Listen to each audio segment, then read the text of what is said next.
గడిపే భాగ్యం మన ఛానల్ ద్వారా లభించడం నాకు చాలా ఆనందంగా ఉంది. ముఖ్యంగా సార్ ఫిబ్రవరి 25 నుంచి నేను ప్రకృతి వ్యాలీలో ఉండే పని మీద వెళ్ళి ఫస్ట్ మీ గురించి చెప్పండి.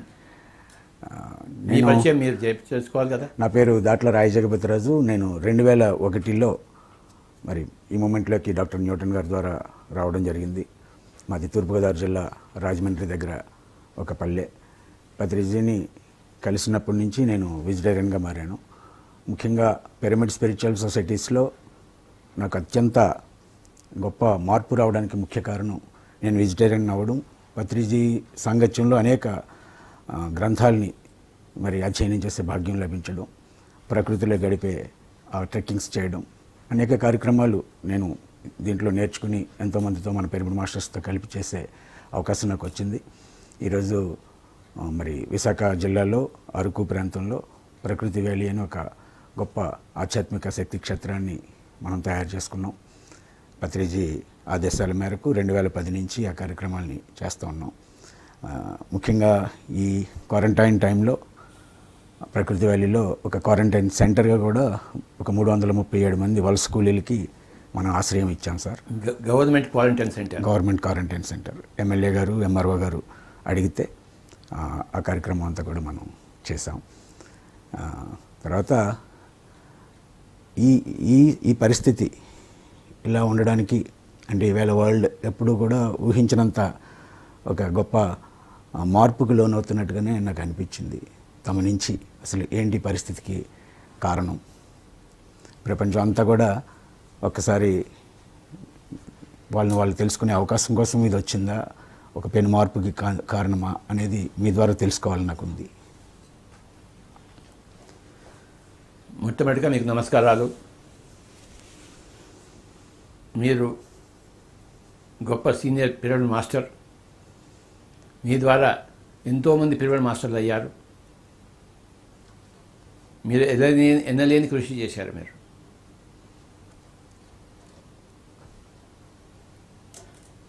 మీ గ్రామానికి, మీ ఇంటికి చాలాసార్లు వచ్చాను నేను. సార్ ముఖ్యంగా విశాఖ జిల్లాలో అరకు ప్రాంతంలో ఒక గొప్ప కేంద్రాన్ని స్థాపించారు, ప్రకృతి వ్యాలీ. 2 సార్లు అక్కడ మహాయజ్ఞాలు, మహాచక్రాలు జరుపుకున్నాము. మళ్ళీ వచ్చే సంవత్సరం కూడా ఒక గొప్ప మహాచక్రం జరపబడుతుంది అక్కడ ఫిబ్రవరి నెలలో.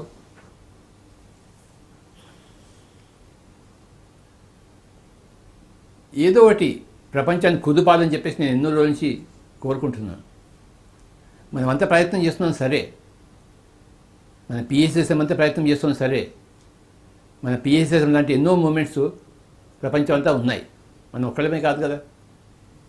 అయినా కూడాను ఒక ప్రపంచాన్ని కుదిపే సంఘటన జరగాలి అని కోరుకుంటూ ఉన్నాను. ఎందుకంటే మనిషి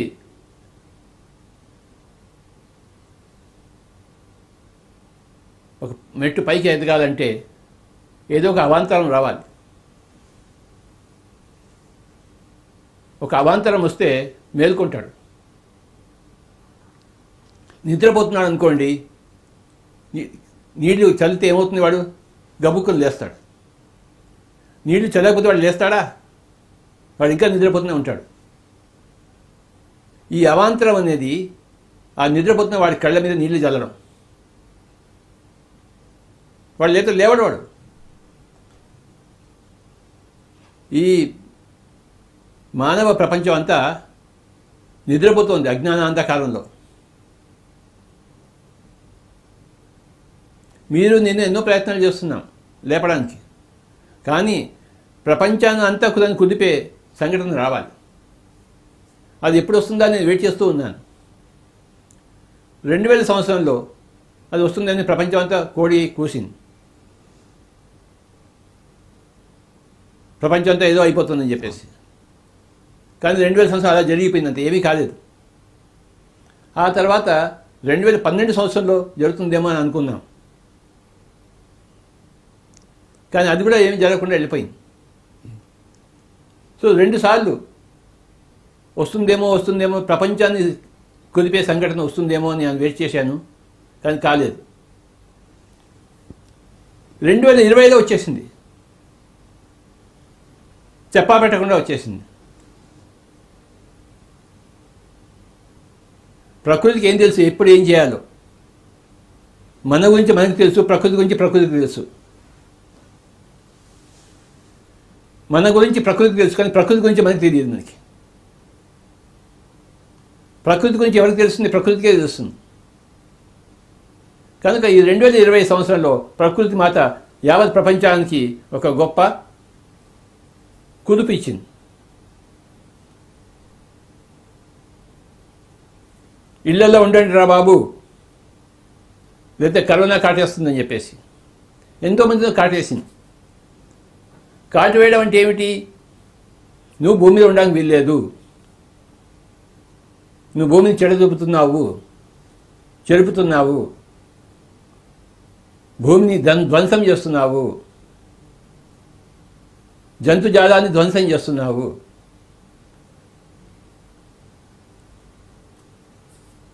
పర్యావరణాన్ని ధ్వంసం చేస్తున్నావు.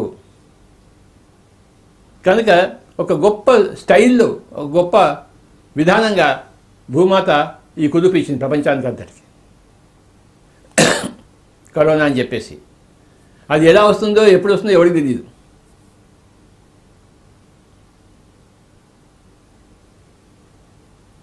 అందరూ ఇళ్లలో కూర్చోడం నేర్చుకున్నారు. ఇప్పుడు నేను కూడా ఇంట్లో కూర్చున్నాను 3 నెలలు, ఇప్పటికి 3 నెలలు అవుతుంది.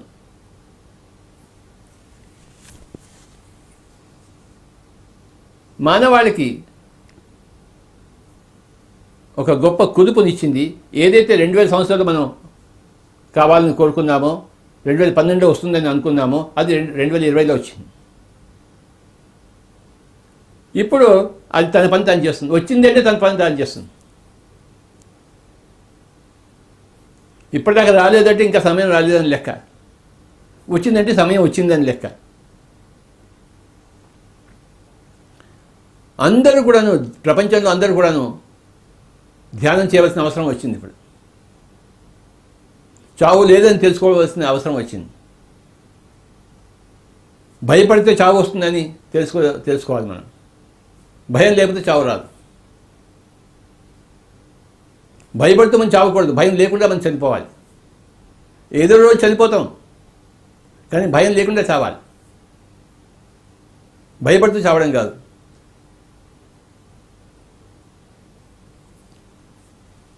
ఆ భయం పోవడానికి అందరూ ధ్యానం చేయాలి. ఆధ్యాత్మిక జ్ఞానం కావాలి. మీరు ఎప్పుడు ఎందుకు ధ్యానంలో వచ్చారు నాకు చెప్పండి కాస్త. నేను కూడా నాకు ఒక బాబు పుట్టి చనిపోయాడు సార్. అది అవాంతరం. ఎందుకు జరిగిందో తెలుసుకోవాలనుకున్నాను. న్యూటన్ దగ్గరికి వెళ్ళి ఫస్ట్ లైఫ్ రిగ్రెషన్ థెరపీ కోసం వారిని కలిసి న్యూటన్ గారి ద్వారా తెలుసుకోవడానికి ప్రయత్నం చేశాను. వారు అప్పుడు ఈ ధ్యానం చేయాలి అని చెప్పారు. తర్వాత తమను కలిశాను. కలిసిన తర్వాత నిరంతరం ఎంతో ఇదొక సముద్రం, ఆధ్యాత్మికత అనేది రోజు రోజుకి అర్థమవుతా. ఇప్పుడు ఫైనల్గా నాకు తెలిసింది ఏంటంటే, ఏదైతే నేను ఇప్పటివరకు ఏర్పరచుకున్న నమ్మకాలు ఉన్నాయో అవి కంప్లీట్ కాదని అర్థమైంది సార్. ఇప్పుడు ఒక కొత్త కల్చర్ని, కొత్త జీవన విధానాన్ని అవలంబించవలసిన సమయమేమో ఈ కరోనా మాత్రం నాకు నేర్పింది అనుకుంటున్నాను. నేను చాలా పనులు నేర్చుకున్నాను ఈ 3 నెలల్లో. నేను వంట నేర్చుకున్నాను, నేను దున్నడం నేర్చుకున్నాను, పొలాన్ని దున్నడం నేర్చుకున్నాను, కాటేజెస్ కట్టడం నేర్చుకున్నాను. ఒక 150 మందికి నేను ఒక్కడనే వండి పెట్టాను. ఎమ్మెల్యే గారు వచ్చారు, వాళ్ళతో ఎంతోమంది వచ్చారు. ఇవన్నీ నేర్చుకుని, అంటే ఇంకా నా గురించి కూడా నాకు కొత్తగా చాలా పరిచయం అయింది సార్. నేను కూడా మీ ద్వారా తెలుసుకోవాలనుకున్నది ఏంటంటే, ఇప్పటి వరకు ఇన్ని కోట్ల మంది జనాభా, ఇంత సైన్స్ అన్నీ అన్నారు కదా, ఈ సైన్స్ ఫెయిల్ అయిందంటారా? సైన్స్ ఎప్పుడు ఫెయిల్ అవుతుంది సార్. అట్లాంటిక్ టైమ్స్లో గొప్ప సైన్స్ వచ్చింది, కానీ ఆ సైన్స్ వల్ల మొత్తం అట్లాంటిక్ ఆ ఖండమే సముద్రంలో మునిగిపోయింది. సైన్స్ వల్ల లాభం కాదు, ఆధ్యాత్మిక వల్లే లాభం వస్తుంది. ఆధ్యాత్మిక దోహదం చేసే సైన్స్ అయితే అది పనికి వస్తుంది. ఆధ్యాత్మికతకు విరుద్ధంగా ఉండే సైన్స్ అది పనికిరాదు.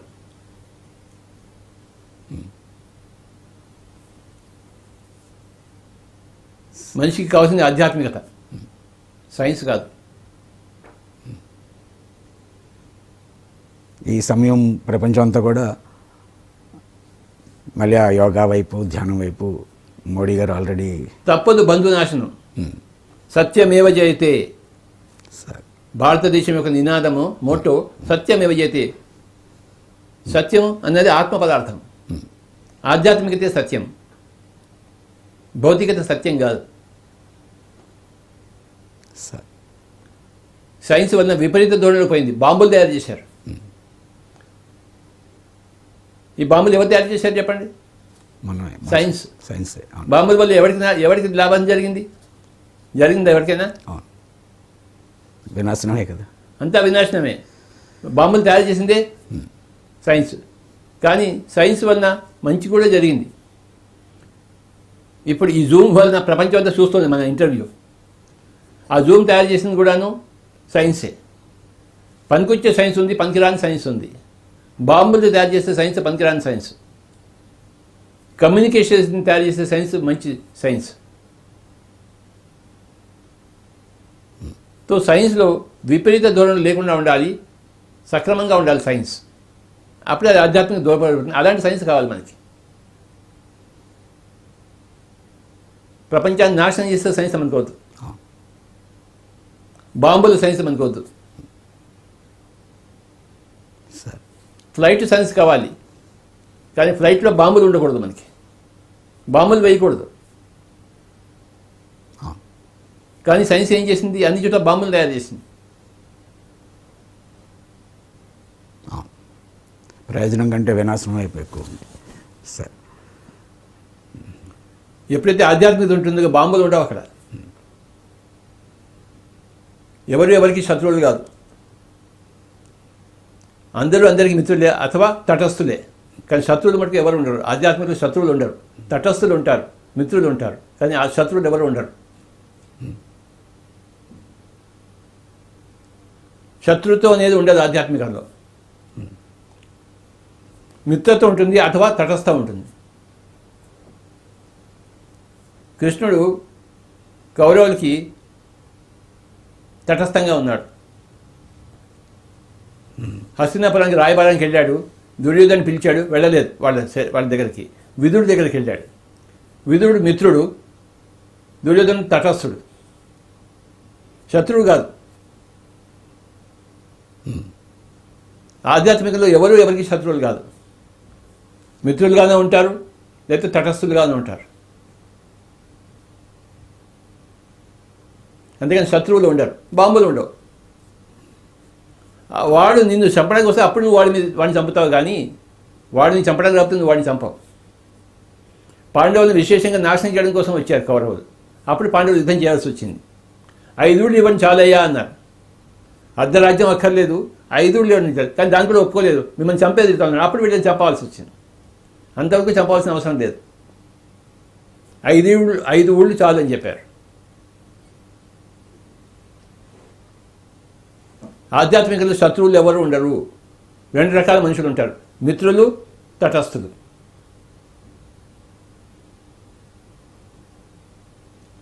తటస్థుల పట్ల ఉపేక్షాభావం ఉంటుంది. నాకు నీకు సంబంధం లేదని చెప్పేసి. మిత్రులతో సంబంధం ఉంటుంది. నేను మీ ఇంటికి వస్తాను, నువ్వు మా ఇంటికి రా. తటస్థులతో ఎలా ఉంటుంది? నేను మీ ఇంటికి రాను, నువ్వు మా ఇంటికి రాకు. నాకు నాయన నీకు నాకు సంబంధమే లేదు. శత్రుత్వం లేదు, ద్వేషభావం లేదు, కానీ మిత్రత్వ భావం లేదు, తటస్థం ఉంటుంది. దాన్నే గౌతమ బుద్ధుడు ఉపేక్ష అన్నాడు. 4 విధాల బ్రహ్మ విహారాలు చెప్పాడు గౌతమ బుద్ధుడు. మైత్రి, కరుణ, ముదితము, ఉపేక్ష.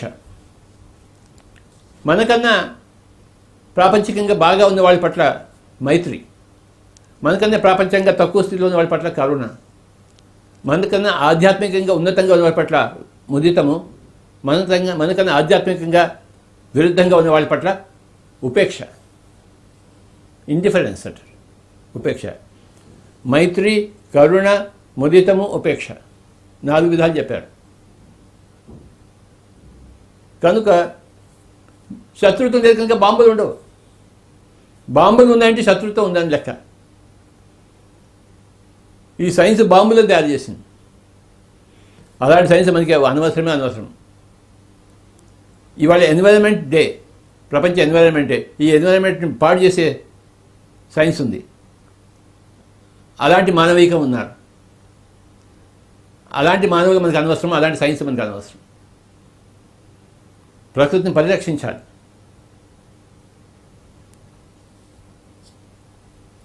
నేచురల్గా జీవించాలి, అహింసాయుక్తంగా జీవించాలి, కరుణామయంగా జీవించాలి, సింపుల్గా జీవించాలి. దీన్ని తెలుగులో ఒక మంచి సామెత ఉంది, పరిగెత్తి పాలు తాగే కన్నా నుంచుని నీళ్లు తాగడం మేలని చెప్పేసి. ఆధ్యాత్మికం ఏం నేర్పిస్తుందంటే పరిగెత్తవలసిన అవసరం లేదు, పాలు అక్కర్లేదు, మనకి నుంచుందాం నీళ్లు తాగుదాం అని. పరిగెత్తి పాలు తాగే కన్నా నుంచుని నీళ్లు తాగడం మేలు అని చెప్తుంది. అదే ఆధ్యాత్మికత. ఈ కరోనా అందరికీ ఈ ఆధ్యాత్మికత నేర్పుతుంది. ఇప్పుడు బాబు ఎక్కడికి పరిగెత్తక్కర్లేదైనా, బిజినెస్ చేయక్కర్లేదైనా, డబ్బులు సంపాదించక్కర్లేదైనా, ఉన్న డబ్బులు చాలు నీకు, నీ సమయాన్ని నీ పెళ్ళామిడ్డలతో గడుపు, నువ్వు ఇంట్లో కూర్చో, ధ్యానం చెయ్యి, వంట చెయ్యి, సంగీతం విను, సినిమాలు చూసుకో, ఎక్కడికి పరిగెత్తద్దు నాయన, నుంచో ఇంట్లో కూర్చో, నీళ్లు తాగని చెప్తాను. సో కరోనా ఏం చెప్తుంది మనకి? పరిగెత్తి పాలు తాగవద్దు, పరుగులు వద్దు, ఇంట్లో కూర్చో. దేనికి పరిగెత్తుతున్నావు? దేనికి పరిగెత్తలేస్తున్నావు నాయన? గమ్మును కూర్చో అని చెప్తుంది కరోనా. ప్రపంచం మొత్తాన్నంతా గమ్మును కూర్చోబెట్టింది. సో ఏదైతే ఎన్నో సంవత్సరాలుగా కోరుకుంటున్నానో అది వచ్చేసింది. I'm very very happy. ప్రపంచం అంతా ఇంట్లో కూర్చుంది, పరిగెత్తడం మానేసింది, పాలు కోసం అరువులు చాచడం మానేసింది, నీళ్లు తాగుతోంది. చాలు సార్. ఇప్పుడు ఈ జీవులన్నింటిలో మనిషే శక్తివంతమైన వాడు అని ఇప్పటివరకు నేను నమ్ముతూ వచ్చాను. 84 లక్షల జీవుల్లో మనిషే అంత శక్తివంతుడని. ఇప్పుడు మనిషి శక్తివంతమైన వాడు కానీ బుద్ధిహీనుడైన వాడు అయ్యాడు. ఇప్పుడు ఒక వైరస్ ముందు బుద్ధిమంతుడు కావాలి. Okay sir. శక్తిమంతుడైన వాడు బుద్ధిమంతుడు కావాలి. ఓకే. మనకి శక్తిమంతుడు అక్కర్లేదు, మనకి బుద్ధిమంతుడు కావాలి సార్. ఆ బుద్ధి ఎక్కడి నుంచి వస్తుంది? అచ్చా. సబుకో సన్మతి దే భగవాన్ అన్నాడు గాంధీజీ. ఆ సన్మతి ఎక్కడి నుంచి వస్తుంది? ఆ సన్మతి అంటే ఏమిటి? అహింస ప్లస్ ధ్యానము ఈజుకొట్టి సన్మతి. సన్మతి అయితే దుర్మతి ఉంటుంది, బుద్ధిహీనుడు అవుతాడు. ఎక్కువ శక్తి ఉంటే వాడు ఎక్కువ విధ్వంసం చేస్తాడు. శక్తిహీనుడు బుద్ధి లేనివాడైనా పర్వాలేదు, కానీ శక్తిమంతుడు మనకు బుద్ధిహీనుడు కాకూడదు. మానవుడు శక్తిమంతుడు అని అనుకుంటే వాడు బుద్ధిమంతుడు కావాల్సింది. అహింసలో జీవాలి. బుద్ధి అంటే ఏంటి? సన్మతి అంటే ఏంటి? అహింస ప్లస్ ధ్యానం. ఎక్కడ హింస ఉందో, ఎక్కడ ధ్యానం లేదో వాడు బుద్ధిహీనుడు. ఎక్కడైతే అహింస ఉందో, ఎక్కడైతే ధ్యానం ఉందో వాడే బుద్ధిమంతుడు. మనిషి బుద్ధిమంతుడు కావాలి. అందుకోసమే మన పిఎస్ఎస్ఎం కష్టపడుతుంది. పిఎస్ఎస్ఎం ఏం చేస్తుంది? బుద్ధిహీనులను బుద్ధిమంతులను చేస్తుంది. సరే, కానీ పిఎస్ఎస్ఎం అంటే ఏంటయ్యా? Spiritual science moment. పిఎస్ఎస్ఎం అంటే ఏమిటి? Pyramid spiritual societies movement. ఓకేనా? అవును సార్. ఏం మళ్ళీ చెప్పు. Pyramid spiritual societies movement. Pyramid spiritual societies movement, PSSM. ఇంకో 2 విషయాలు చెప్తాను నీకు. Pyramid spiritual science movement, pyramid సజ్జన సాంగత్య మూమెంట్. ఇది సజ్జనుల సాంగత్యం. సత్యం తెలుసుకున్న జనులతో సాంగత్యం. 6 నెలలు నువ్వు కలిసి ఎవరితో తిరుగుతావో, నువ్వు న్యూటన్తో కలిసి తిరిగావు, అలా అయిపోయావు. నువ్వు సజ్జనుడు అయిపోయావు ఎప్పుడైతే న్యూటన్ కలిసావో. సార్, అంతవరకు నువ్వు మంచివాడివే, కానీ సజ్జనుడు కాదు. సార్,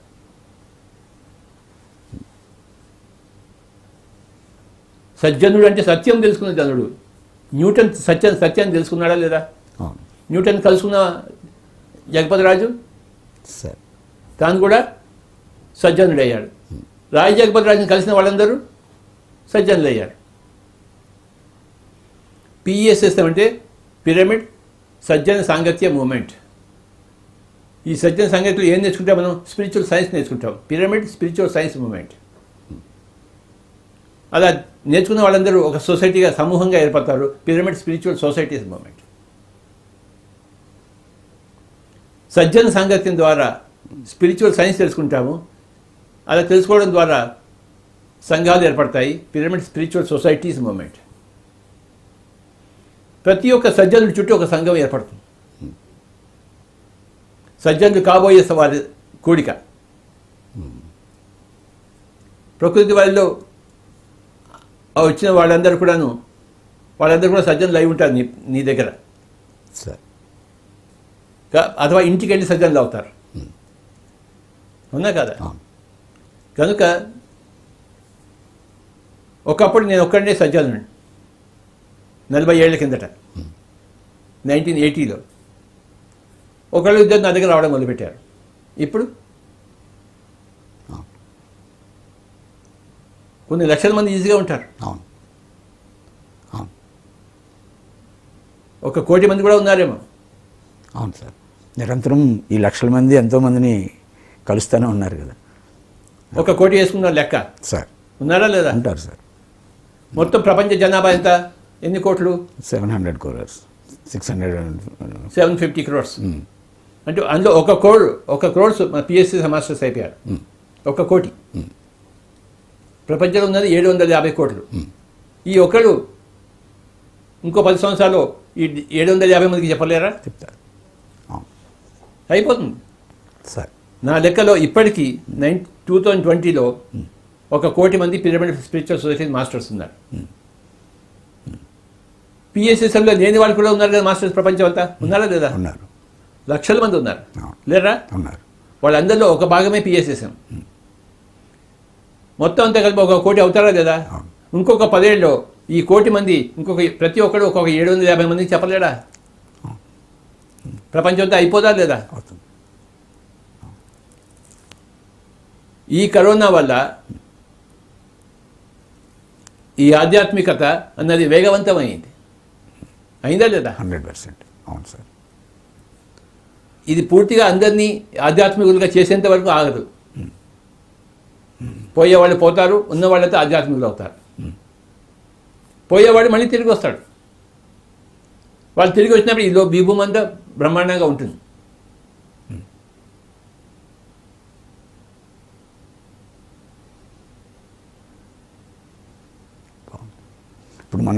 ఇప్పటివరకు మన మూమెంట్లో మీ ఇన్స్పిరేషన్ తోటే ఎంతోమంది నాలాంటి వాళ్ళు ఎంతోమంది పనిచేస్తున్నాం.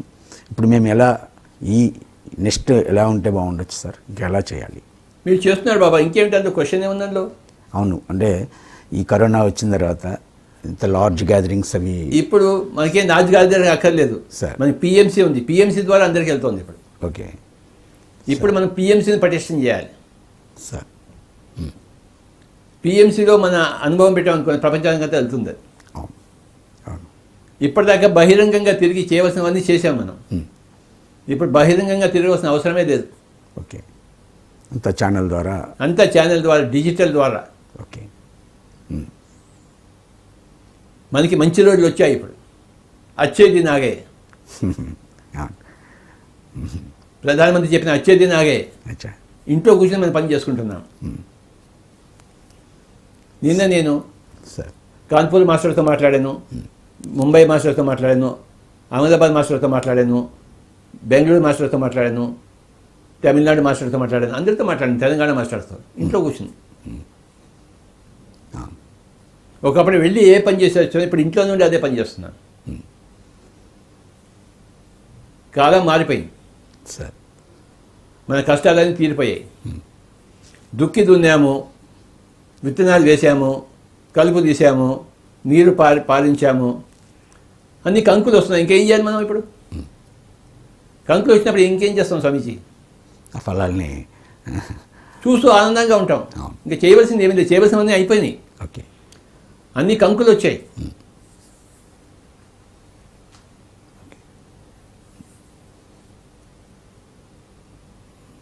హాయిగా కూర్చొని ఆనందించడమే ఇప్పుడు. అలాంటి సమయం వచ్చేసింది పిరమిడ్ మాస్టర్స్ అందరికీ. నువ్వు ఇంట్లో కూర్చున్న ప్రపంచంలో నీ దగ్గరకు వస్తుంది. ఈ ఇంటర్వ్యూ చూసి అందరూ నీకు ఫోన్ చేస్తారు, నాకు ఫోన్ చేస్తారు. సార్ అంత పిఎంసి ద్వారా ప్రపంచం అంతా ఊగుతుంది. అవును. మన కష్టాలన్నీ అయిపోయాయి నాయన. పిఎస్ఎస్ఎం అంతా కూడా బ్రహ్మాండంగా కష్టాలు పడింది. కష్టాలు ఎప్పటికీ ఉండవు, నష్టాలు ఎప్పటికీ ఉండవు, సుఖాలు కూడా ఉంటాయి, సంతోషాలు కూడా ఉంటాయి, సంబరాలు కూడా ఉంటాయి. కంకులు కోసుకున్నప్పుడు సంబరమే.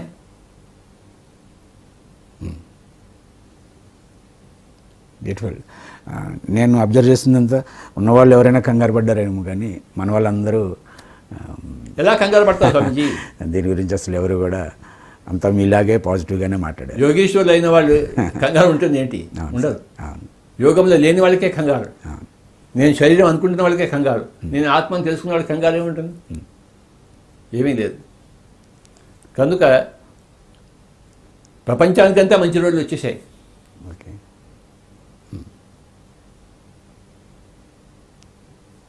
ఈ యొక్క కరోనా అనేది ప్రపంచాన్ని కుదిపేసింది. నీకున్న భావాలను తుడిచేసింది.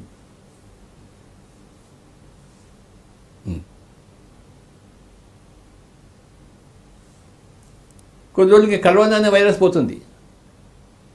ఆ వైరస్ వెళ్ళిపోతుంది, తన పని చేస్తుంది. ఇంకో వైరస్ వస్తుంది, పిరోనా అనే వైరస్. తర్వాత టిరోనా అనే వైరస్ వస్తుంది. ఇంకో వైరస్ హా అనే వైరస్ వస్తుంది.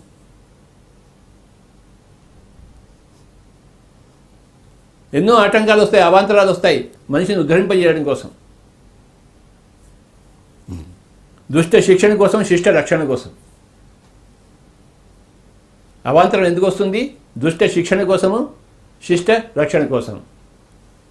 పరిత్రాణాయ సాధూనాం వినాశాయ చ దుష్కృతాం ధర్మ సంస్థాపనార్థాయ సంభవామి యుగే యుగే. ప్రతి అవాంతరం అంటుంది. నేను ప్రతి యుగంలోనూ వస్తూనే ఉంటాను, ప్రతి కాలంలో వస్తుంటాను. ఏమంటుంది? ఎవరంటున్నారు? అవాంతరం. ఎందుకు వస్తుంటాను నేను? దుష్ట శిక్షణ కోసము, శిష్ట రక్షణ కోసము. ధ్యానం చేసేవాడి రక్షణ కోసము, మాంసం తినేవాడి శిక్షణ కోసం.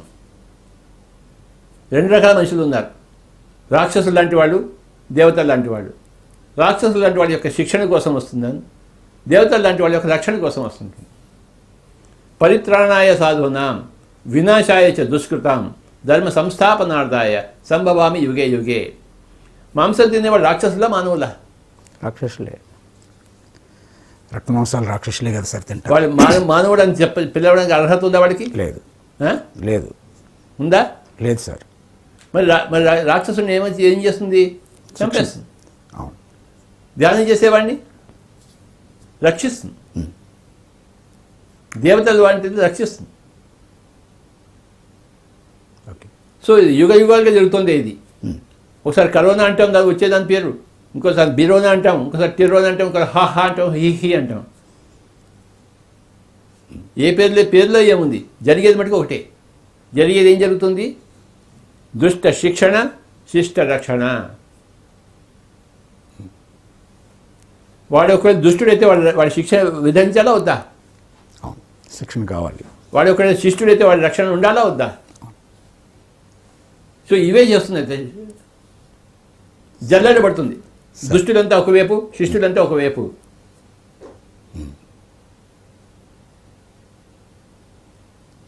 కృష్ణుడు ఏం వచ్చాడు? కౌరవులంతా చావడం కోసం, పాండవులంతా రక్షించడం కోసం వచ్చాడు. పాండవులను రక్షించాడా లేదా శ్రీకృష్ణుడు? రక్షించలేదా? రక్షించాడు. కౌరవుల నాశనం కోసం అన్ని ప్రయత్నం చేశాడా లేదా కృష్ణుడు? చేశాడు. పాండవుని లక్క ఇంటి నుంచి రక్షించాడు కృష్ణుడు. కర్ణుడి యొక్క అస్త్రాల నుంచి అర్జున్ రథాన్ని తొక్కి రక్షించాడు. రక్షించాడా లేదా? కృష్ణుడు ఎందుకు వచ్చాడు? రక్షించడానికి. దుష్ట శిక్షణ, శిష్ట రక్షణ. కరోనా కూడా అందుకే వచ్చింది. సార్ మీరు 2005లో మనం మారేడుమిల్లి ట్రెక్కింగ్కి వెళ్ళాం సార్. ఆ రోజు మీరు అన్నారు నాతో, ఒక 30 సంవత్సరాలు మనం అడవిలో ఉండవలసి వస్తుందయ్యా, నగరాల్లో ఎవరు ఉండరు అని అప్పుడు అన్నారు. అంటే మీరు భవిష్యత్తుని చూసి అన్నారా సార్?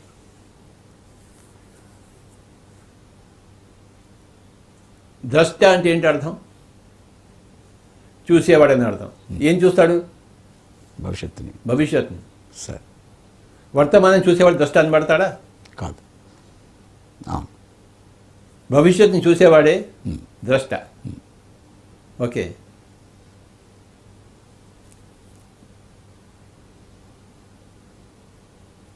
భవిష్యత్తుని ఎలా చూస్తాం మనం? ఎలా చూస్తాం చెప్పు? జ్ఞానం, బుద్ధి. భవిష్యత్తుని చూడగలిగిన వాడే జ్ఞాని, భవిష్యత్తుని చూడలేని వాడే అజ్ఞాని.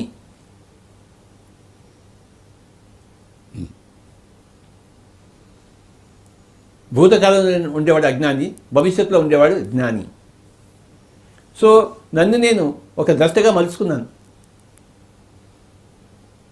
అంటే ఒక భవిష్యత్తు చూసేవాడిగా నేను మలుచుకున్నాను. ఎన్నో పుస్తకాలు చదివి, సజ్జన సాంగత్యం చేసి, ధ్యానం చేసి మలుచుకున్నాను, ద్రష్టగా మలుచుకున్నాను. మలుచుకున్నప్పుడు ద్రష్టను అయ్యాను. భవిష్యత్తు ఎలా ఉంటుందో, ఎలా ఉండాలో నాకు తెలుసు. ఎలా ఉండాలో తెలుసు కనుక దానికోసం ఏం చేయాలో నాకు, ఈ వర్తమానంలో ఏం చేయాలో తెలుసు నాకు. అది సంగతి. నాకు అది ప్రతి మూమెంటు మీరు చేసేది, దీని ప్రిపరేషన్, వరల్డ్కి మనం చేయవలసిన రెస్పాన్సిబిలిటీ, ఇదంతా చూస్తుంటే పర్ఫెక్ట్గా మీ వర్క్ 200% చేశారు. 2018 చివరిలో సార్ పిఎంసీని మనం స్థాపించుకున్నాం. అవును. అవును. మరి అప్పని చెప్పేదాకా పిఎంసీ ఎంత పని చేస్తుంది? అవును. ఈ టైంలో ఇంకా మరి అవును. ఉత్తరోత్తర పిఎంసీ ప్రపంచం అంతా వ్యాపిస్తుంది. ఓకే. 1000 లాంగ్వేజ్లో, 1000 భాషల్లో పిఎంసీ వస్తుంది. ఓ గ్రేట్ సార్. లాటిన్లో, గ్రీక్లో, ఫ్రెంచ్లో, జర్మన్లో, మ్యాండరిన్లో, అరబిక్లో, అన్ని చోట్ల వస్తుంది. 1000 భాషల్లో పిఎంసీ వస్తుంది. ఓ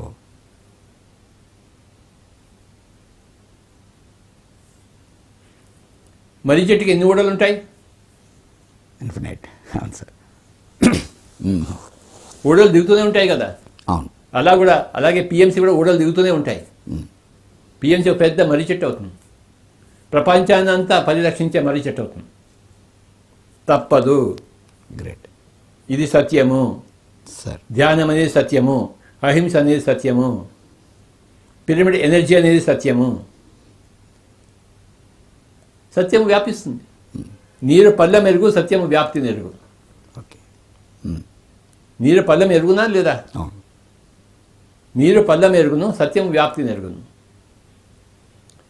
ఈ 4 సత్యాలు, అహింస శాకాహారం అనే సత్యము, ఆనాపానసతి ధ్యానం అనే సత్యము, spiritual science you create your own reality అనే సత్యము. నీ వాస్తవానికి ఎవరు సృష్టికర్త? నేనే. అవును. కరోనా నీ దగ్గర వస్తుందా లేదా అని ఎవరు నిర్ణయిస్తారు? నేనే. కరోనా నిర్ణయిస్తుందా, నువ్వు నిర్ణయిస్తావా? నేనే కదా సార్. నా లైఫ్ ప్రతి మూమెంట్ నేను క్రియేట్ చేసుకునేదేనే వాస్తవం. నీతో నేను మాట్లాడాలని ఎవరు నిర్ణయించారు? ఇప్పుడు ఎవరికి వాళ్ళే. నేను నిర్ణయించుకున్నాను. అవును నువ్వు కనపడ్డావు ఇందాక, సార్. రావయ్యా మనం మాట్లాడుకుందాం అని చెప్పాను. అవును సార్. ఎవరు నిర్ణయించారు? నేను నిర్ణయించాను. అవును. నాతో మాట్లాడాలని నువ్వు నిర్ణయించుకుని నీ నిర్ణయం. నేను మిమ్మల్ని కలవాలని నేను నిర్ణయించుకున్నాను. కనుక ప్రపంచానికంతా కూడా 4 సత్యాలు ఉన్నాయి. అహింస శాకాహార సత్యము, ఆనాపానసతి ధ్యాన సత్యము, శరీరవత్ ఆహారము, మనస్సువత్ ధ్యానము, బుద్ధివత్ స్పిరిచువల్ సైన్స్ నాలెడ్జ్. 4వది పిరమిడ్ ఎనర్జీ. మొత్తం ఇతర లోకాలకు, ఇతర గ్యాలక్సీస్కు అనుసంధానం చేసేది పిరమిడ్ ఎనర్జీ.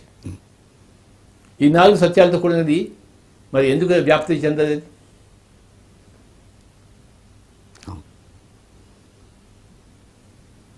శిష్టుడు అంటే ఎవడు? సత్యం ఉన్నవాడు దేవుడు శిష్టుడు. శిష్టుడు. దుష్టుడు ఎవడు? సత్యం లేనివాడు దుష్టుడు. హింసలో ఉండేవాడు దుష్టుడు. ఇంకొకరిని చంపి తినేవాడు దుష్టుడు. చేపని చంపి తినేవాడు దుష్టుడు. మేకని చంపి తినేవాడు దుష్టుడు. ఆవుని, ఎద్దుని చంపి తినేవాడు, ఒంటిని చంపి తినేవాడు దుష్టుడు కాదా? అవును.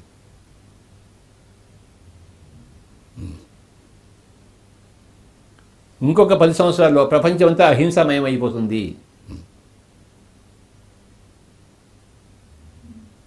కరోనా తర్వాత పిరోనా వస్తుంది, పిరోనా తర్వాత సరోనా వస్తుంది, సరోనా తర్వాత హాహా వస్తుంది, తర్వాత హీహీ వస్తుంది. అన్నీ వస్తాయి, పేర్లు మారుతాయి, కానీ జరిగేది ఒకటే. ఏమిటాయంటే దుష్ట శిక్షణ, శిష్ట రక్షణ.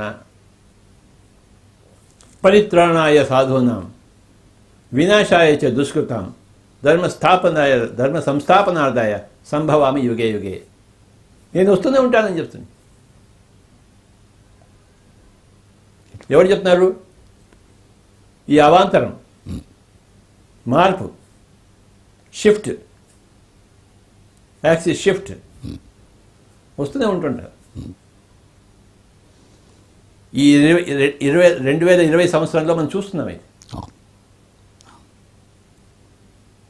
నాకు మటుకు హాయిగా ఉందయ్యా. 2 నెలలు హాయిగా ఇంట్లో కూర్చున్నాను నేను. బోల్డ్ అంత రెస్ట్ తీసుకున్నాను. ఇంకా బాగా పనిచేయగలను నేను ఇప్పుడు. Beautiful sir. ఏదైనా ఇంత ఈ పాజిటివ్ దృక్పథం, సరి అయిన సత్యం, అవగాహన ఉన్నవాళ్ళు దీన్ని హ్యాపీగానే అర్థం చేసుకున్నారు. అయితే మెజారిటీ పీపుల్ ఇంకా అజ్ఞానంలోనే ఉన్నారు కదా సార్. మెజారిటీ పీపుల్ అజ్ఞానులు, అందులో మెజారిటీ పీపుల్ దుష్టులు. అజ్ఞానుల్లో మెజారిటీ పీపుల్ దుష్టులు ఉన్నారు. వాళ్ళందరి కర్మ హ్యూమనిటీ అనుభవించవలసి వస్తుంది. ఎవరి కర్మ కూడా అనుభవించాల్సిందే. ఆ కలెక్టివ్ కర్మ మనందరం కూడా అనుభవించవలసి వచ్చిందంటారా? ఇప్పుడు వీళ్ళందరూ మనమేం అనుభవించాం, మన కర్మ మనం అనుభవిస్తాం. మనం హాయిగా ఉన్నాం, నేను హాయిగా ఉన్నాను, నువ్వు హాయిగా లేవా? అవును. నువ్వేమో అనుభవిస్తున్నావా? హాయిగానే ఉన్నాం. మరి ఇంకేంటి మరి? మరి ఓకే ఓకే సార్. ఇంకొకటి కర్మ ఇంకోటి ఎవడు అనుభవించడు. అంటే మానవాళి చేసిన తప్పిదం మొత్తం మానవ సమాజం అనుభవిస్తుందా అని ఎవరికి వారే యమునా తీరే. ఓకే. నీ కర్మ నీది, నా కర్మ నాది. అంతేగాని గ్రూప్ క్వశ్చనే లేదు. అచ్చా అచ్చా, క్వశ్చనే లేదు సార్. ఇండివిజువల్. ఓకే, బాగుంది సార్. ఇప్పుడు ఈ దేశం, భారతదేశం, ఇది ఈ ఆధ్యాత్మిక జ్ఞానాన్ని అత్యున్నత శిఖరంలో ఉన్న దేశం కదా సార్. రియల్గా ఇప్పుడే అందరూ ఈ దేశం వైపు కూడా పూర్తిగా చూస్తున్నారని అనిపిస్తుంది. అది భారతదేశం ప్రపంచంలో అగ్రగామి దేశం అవుతుంది. That is there on the cards sir. సత్యం ఉన్న దేశం అగ్రదేశం కాబట్టి ఇంకే దేశం అవుతుందా బాబు? బాంబు ఉన్న దేశం అగ్రదేశం అవుతుంది ఏంటి? బాంబు వేస్తే అగ్రదేశమా? మిలిటరీ ఉంటే అగ్రదేశమా? మనిషిని చంద్రుడి మీద పంపిస్తే అగ్రదేశం అవుతుందా? సత్యం ఉన్న దేశం అగ్రదేశము. గ్రేట్. యాజ్ ఇట్ ఈస్ భారతదేశం అగ్రదేశం బాబా సార్. ఎప్పుడో అయ్యేది కాదు, ఇప్పుడే ఉంది. అది ఎప్పటించో ఉంది అగ్రదేశం. అగ్రదేశం అంటే నువ్వు ఏదో డబ్బులు ఎక్కువ ఉంటే అగ్రదేశము, అన్ని బంగారు రోడ్లు ఉంటే అగ్రదేశం అనుకుంటున్నావు కాదు కదా. భారతదేశం ఎప్పుడు అగ్రదేశమే, ఇప్పుడు అగ్రదేశమే, ఎప్పటికీ అగ్రదేశమే. ఓ గ్రేట్. ఎక్కడ సత్యం ఉందో అదే అగ్రం అవుతుంది. భారతదేశం ఎప్పుడు అగ్రదేశమే, ఇప్పుడు అగ్రదేశమే.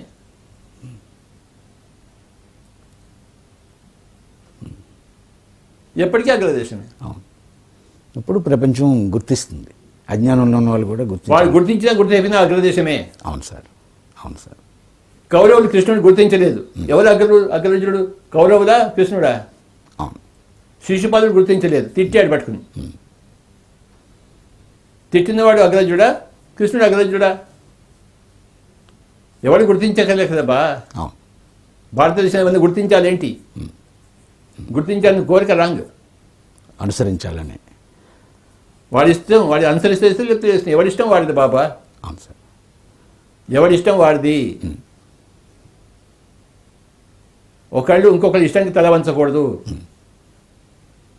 యథా ఇచ్చసి తథా కురు, భగవద్గీత సందేశం. నీ కర్మకి నువ్వు బాధ్యుడు, నా కర్మకి నేను బాధ్యుడిని. నీ ఇష్టం నువ్వు చేయి, నా ఇష్టం నేను చేస్తాను. నువ్వు హింసలో ఉంటా అంటే ఉండు. ఇంకో కరోనా, బిరోనా, టిరోనా వస్తాయి నీకు. నువ్వు అహింసలో ఉన్నావా? ఏ కరోనా లేదు, ఏ బిరోనా లేదు, టిరోనా లేదు నీకు. అవును, అది రుజువైంది సార్. ఈ క్వారంటైన్ సెంటర్కి పంపుతున్నప్పుడు మన వాళ్ళే కొంతమంది కూడా రాలేదు. రమ్మన్నా కూడా రావడానికి ఎందుకంత రిస్క్ తీసుకోవాలి అన్నారు. నేను ఇదే అనుకున్నా, నా కర్మ, నా అనుమతి లేనిది ఏది కరోనా నాకు వస్తుంది. క్వారంటైన్ సెంటర్ ఇచ్చాను, నేనేం మాస్కులతోటి వాళ్ళ దగ్గర తిరగలేదు, వాళ్ళతో కలిసి ఉన్నాను. నాకు అర్థమైంది.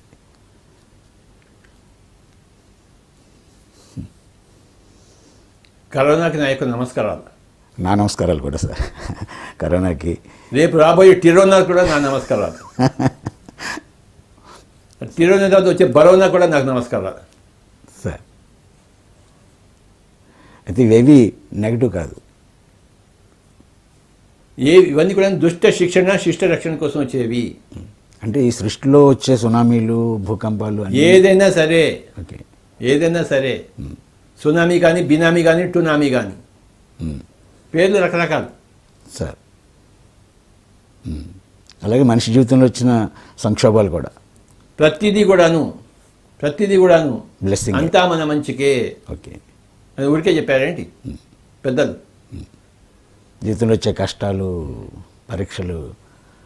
ఈ యొక్క ఈ ఇంటర్వ్యూ టైటిల్ కూడా అంతా మన మంచికే. బాగుంది అర్థమైందా సార్. అంతా మన మంచిగా తెలుసుకున్నవాడే సజ్జనుడు.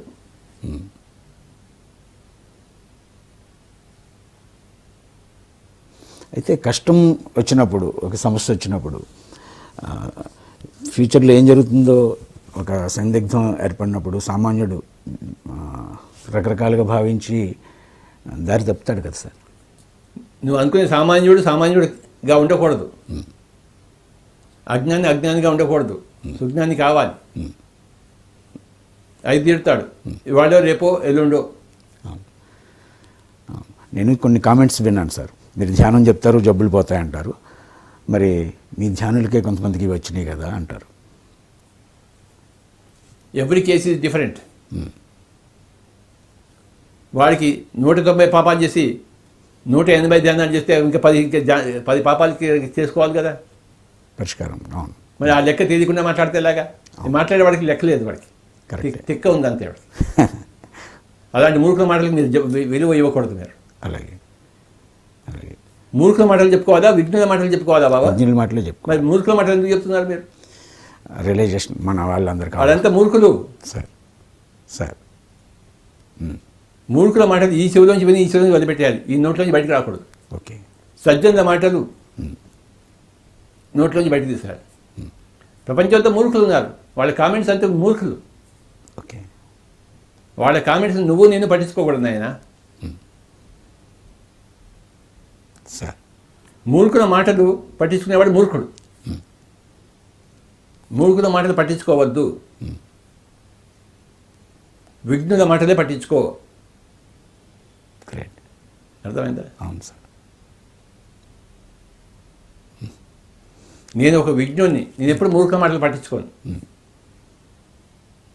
వాళ్ళ మాటలు నా నోట్లోంచి ఎప్పటికీ రావు, విఘ్నుల మాటలే నా నోట్లోంచి ఎప్పటికీ వస్తాయి. చాలా బాగుంది. టైం ఎంత అయిందమ్మా?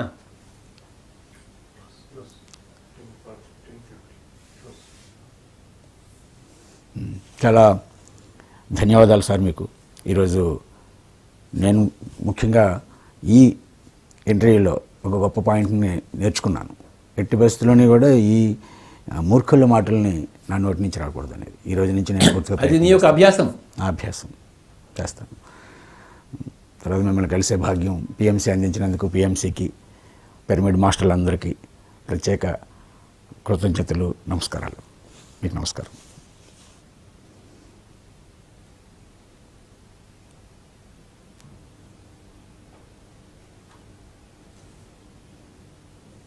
భగవద్గీతలో ఉన్న ఈ శ్లోకం, ఏ శ్లోకం ఇది? పరిత్రాణాయ సాధూనాం వినాశాయ చ దుష్కృతాం ధర్మ సంస్థాపనార్థాయ సంభవామి యుగే యుగే. అది కృష్ణుడికి చెల్లుతుంది, కరోనాకి చెల్లుతుంది, సునామీకి చెల్లుతుంది, ఏ పెద్ద అవాంతరానికైనా చెల్లుతుంది, ఏ పెద్ద అవతారానికైనా అదే. పరశురాముడు ఎందుకు వచ్చాడు? ఆ క్షత్రియులందరినీ చంపేశాడు. ఎందుకు చంపాడు క్షత్రియుల్ని? అహంకారం వాడికి. ప్రజలకి దుష్పరిపాలన ఇస్తున్నారు, చంపేశాడు అందరు. చంపాడా లేదా? ఆ చంపడం కరెక్టా కాదా? అంటే పరశురాముని చంపితే రైటును, కొరని చంపితే రాంగా? ఎట్లా?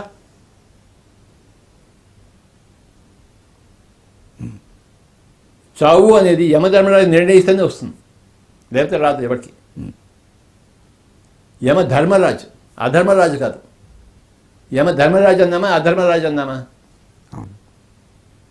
యమధర్మరాజు, ధర్మరాజు అన్నాం. యమధర్మరాజు అనే కాన్సెప్ట్ హిందువుల్లో ఉంది, క్రిస్టియన్స్లో ఉందా? లేదు. వేరే మతాల్లో లేదు. హిందువులలో ఎన్నో మంచి మంచి కాన్సెప్ట్స్ ఉన్నాయి. అందులో ఒక కాన్సెప్ట్ పేరు యమధర్మరాజు. ఆ పదానికి ఉన్న గొప్పతనం ఎంత గొప్పదో. యముడు అంటే చావు. ఓకే, యమ అని తిరిగేస్తే ఏమవుతుంది చెప్పు? మాయని తిరగవేసేదే యమ. ఇప్పుడు మాయలో ఉన్నావు, చావు ద్వారా మాయలోంచి బయటపడతావు. అక్కడ పోయి కళ్ళు వేసుకుంటావు, ఓహో నేను ఇంత తప్పు పని చేశానా, నేను ఇంత చెత్త విధవనా. యమ అనేది మాయకి ఆపోజిట్. అంటే నీ చావు నేను మాయలోంచి బయటపడేస్తుంది. అందరి మనుషులన్నీ చావు అనేది మాయలోంచి బయటపడేస్తుంది. ధ్యానము బతుకున్న వాళ్ళని మాయలోంచి బయటపడేస్తుంది.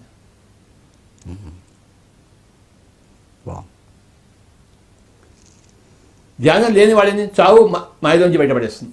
యమ, మాయకి యమ. ఎంత చక్కగా పిలిపాడు. అది కూడా ధర్మరాజు, ధర్మంతో కూడుకున్నది. అది అధర్మంగా ఎవరికి చావు రాదు.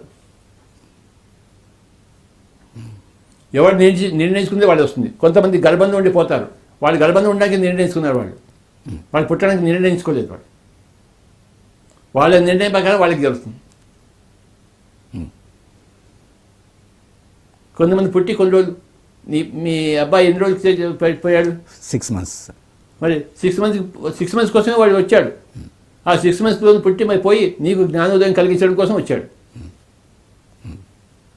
ఆ అబ్బాయి పోవడం ధర్మంగానే పోయాడు, అతని ఇష్టం ప్రకారమే పోయాడు. నీ ఇష్ట ప్రకారం ఉండలేదు, అతని ఇష్ట ప్రకారం ఉన్నాడు. అతని ఇష్ట ప్రకారం, నీ ఇష్ట ప్రకారం పోలేదు. ఎవరి ఇష్టం వాళ్ళదే కదా. ఆ పాయింట్ తెలియక మనం ఏడుస్తూ ఉన్నాం, వాడు నాకు పుట్టాడు పోయాడని చెప్పేసి. నువ్వు పుట్టించావా? తను వచ్చాడు. ఆ విషయం తెలియదు. తెలియకపోవడమే ప్రాపంచికం. ఆ విషయం తెలియడమే ఆధ్యాత్మికం. తనందరూ తను వచ్చాడు, 6 నెలలు ఉన్నాడు, తనందరూ తను పోయాడు. ఉన్న రోజులు కలిసి ఉన్నావు, లేని రోజులు దానివల్ల లాభపడ్డావు. న్యూటన్ దగ్గరికి పోయావు, లేకపోతే పోయి ఉండేవాడువా? అవును సార్, ఆ వైరాగ్యమే నన్ను తీసుకెళ్ళింది. మరి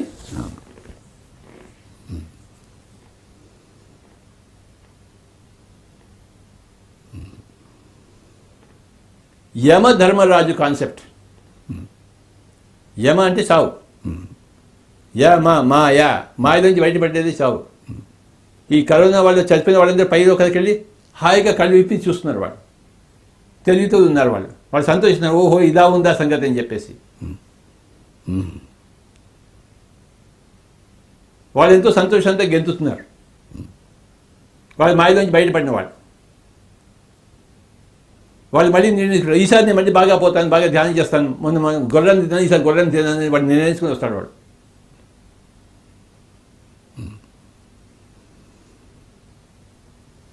చనిపోయిన వాళ్ళందరూ కూడాను మాయలోంచి బయటపడిన వాళ్ళే. వాళ్ళ పట్ల నువ్వు ఎలా ఉండాలి? దుఃఖం అక్కర్లేదు, సంతోషించాలి. మరి మాయలోంచి బయటపడిన వాడి పట్ల నువ్వు దుఃఖంగా ఉండాలా, సంతోషంగా ఉండాలా? సంతోషమే. మరి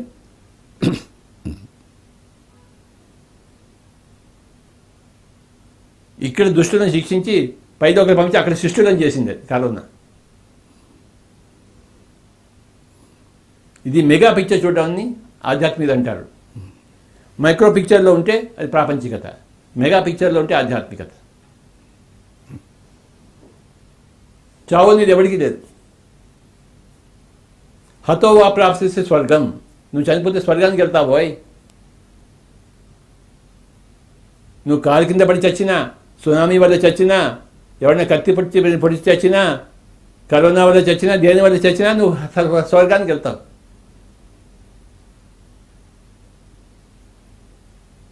ఒక ఆత్మహత్య తప్పితే అప్పుడు నువ్వు స్వర్గానికి వెళ్ళవు, భూవర్లోకానికి వెళ్తావు, దగ్గర ఉన్న లోకానికి వెళ్తావు. అక్కడే మళ్ళీ కాస్త బాధను అనుభవిస్తావు. ఆత్మహత్య చేసుకునేవాడు.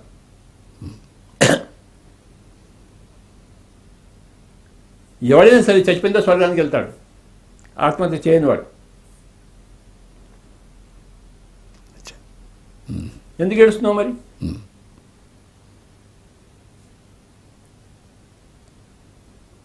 నీకు పుట్టిన అబ్బాయి నువ్వు వెళ్ళిపోయి కలుసుకోవచ్చు. అక్కడ నిద్రలో కలుస్తూనే ఉన్నావు నువ్వు. ఎక్కడ చావన్నది లేదు. కనుక ఏ భూకంపాన్ని వద్దంటావు, ఏ సునామీకి వద్దంటావు, ఏ కరోనాకి వద్దంటావు? భూమాదికి తెలియదేంటి, యమధర్మరాజుకి తెలియదేంటి ఎవరికి దగ్గరికి వెళ్ళాలో వద్దో తెలీదా? నీకే బాగా తెలుసా?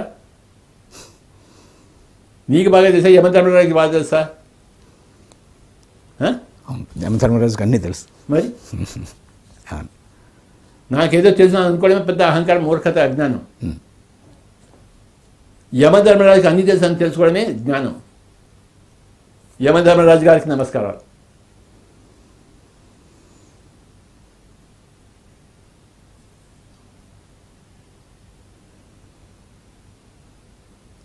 కాసేపు ధ్యానం చేద్దామా? చేద్దాం సార్. యమధర్మరాజు గారి పేరు మీద సార్ సార్ కాసేపు ధ్యానం చేద్దాం. ఆయన తలుచుకుంటూ, సార్ ఆ గొప్ప ధర్మరాజుని, యమధర్మరాజుని తలుచుకుంటూ ధ్యానం చేద్దాం. బాగుంది. ఒక 10 నిమిషాలు. సార్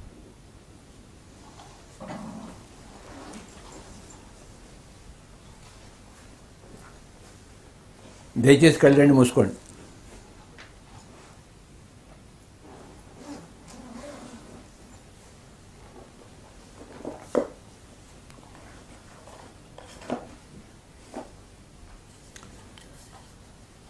యమధర్మరాజుకు జై.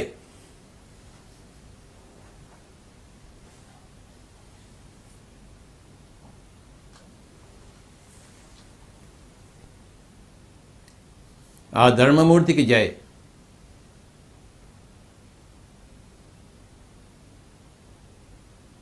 ఆ మాయలోంచి బయటపడేసే వాడికి జై.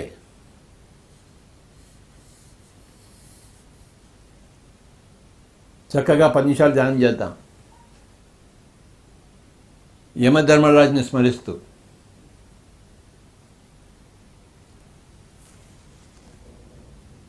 ఆ ధర్మానికి జేజేలు కొడుతూ.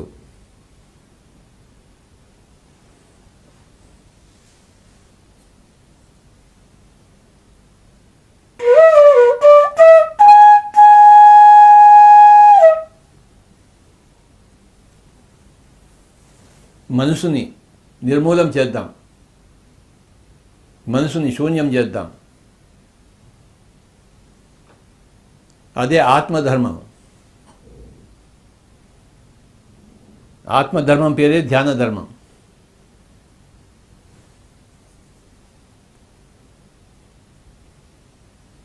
ప్రాపంచిక ధర్మము కరుణ, ఆత్మధర్మము ధ్యానం.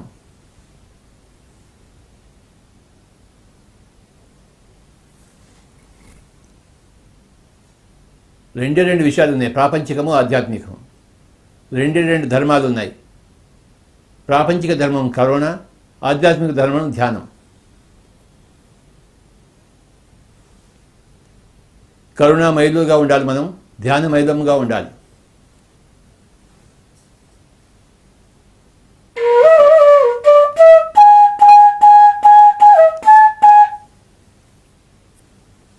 రెండు ధర్మాలు, ప్రాపంచిక ధర్మము, ఆధ్యాత్మిక ధర్మము. ప్రాపంచిక ధర్మం కరుణ, అహింస. ఆధ్యాత్మిక ధర్మం ధ్యానము.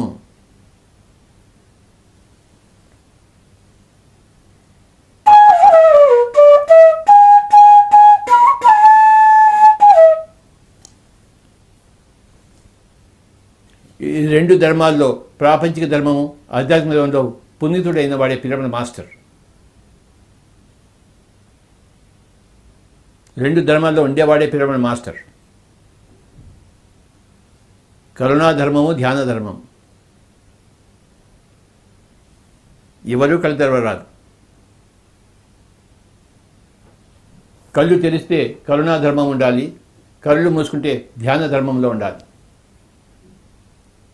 కళ్ళు తెరిస్తే ప్రాపంచికము, కళ్ళు మూస్తే ఆధ్యాత్మికము.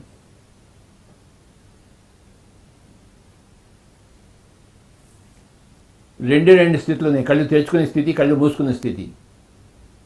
కళ్ళు మూసుకుంటే ఆధ్యాత్మికంలో ఉండాలి, ధ్యానంలో ఉండాలి. కళ్ళు తెరుచుకుంటే ప్రాపంచికంలో ఉంటున్నాము, మరి కరుణాధర్మంలో ఉండాలి.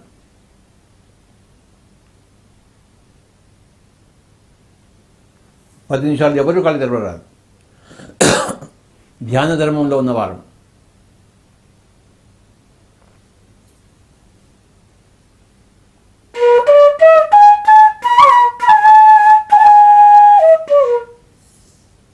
ససేమిరా కళ్ళు తెరవరాదు.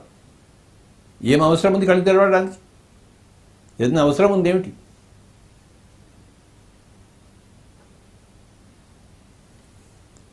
అవసరం లేనప్పుడు ఎందుకు కళ్ళు తెరుస్తున్నాము?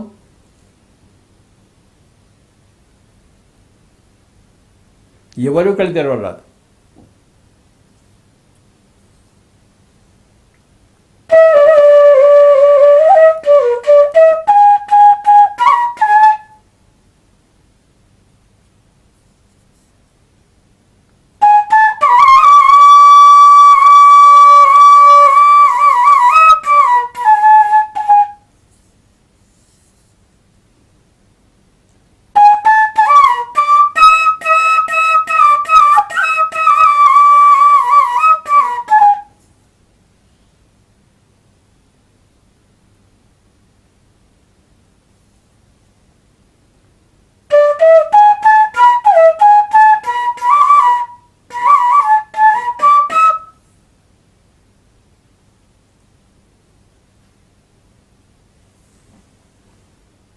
కేవలం 10 నిమిషాలు.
ఆఖరి 5 నిమిషాలు.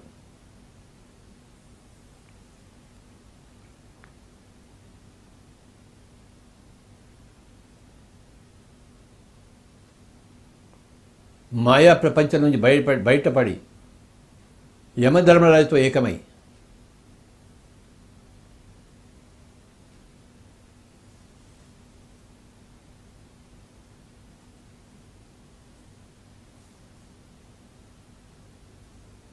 అంతా మన మంచికే అని తెలుసుకుంటూ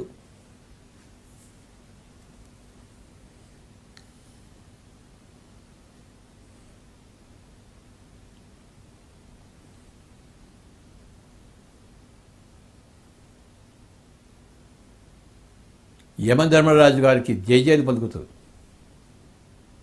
అదొక గొప్ప కాన్సెప్ట్. అది యమధర్మరాజు అనే కాన్సెప్ట్.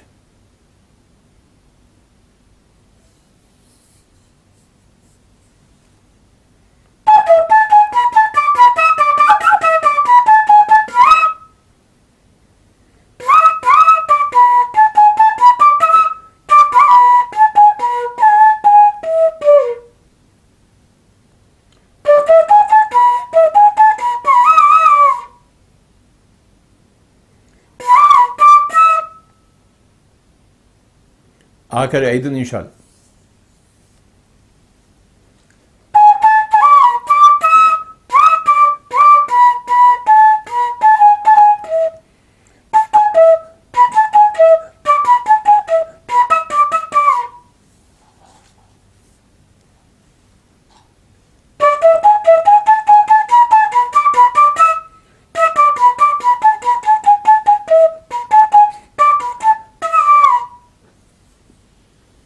ఆఖరి 1 నిమిషం. Be with your breath. Be with your normal, natural, easy, soft, simple, tender, peaceful, tranquil breath.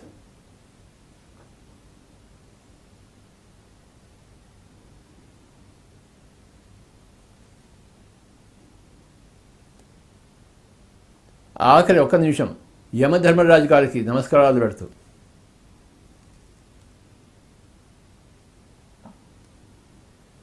ఆ ధర్మమూర్తికి నమస్కారాలు పెడుతూ,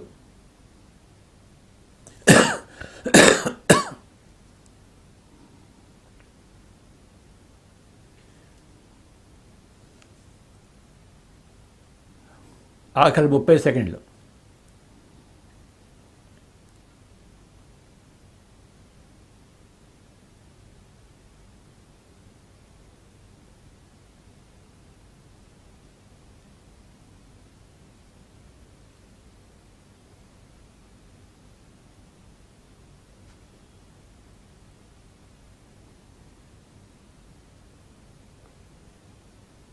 అంతా మన మంచికి అనే సత్యాన్ని మనం తెలుసుకుంటూ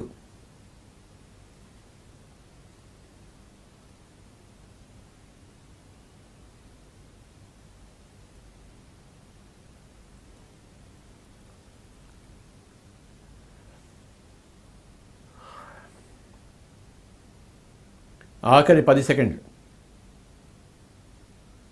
10, 9, 8, 7, 6, 5, 4,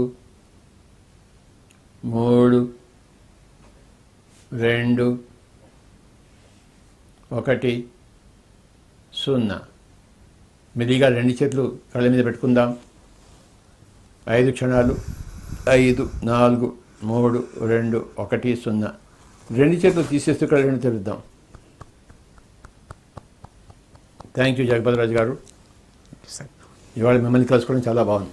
sir, after many days. Thank you sir.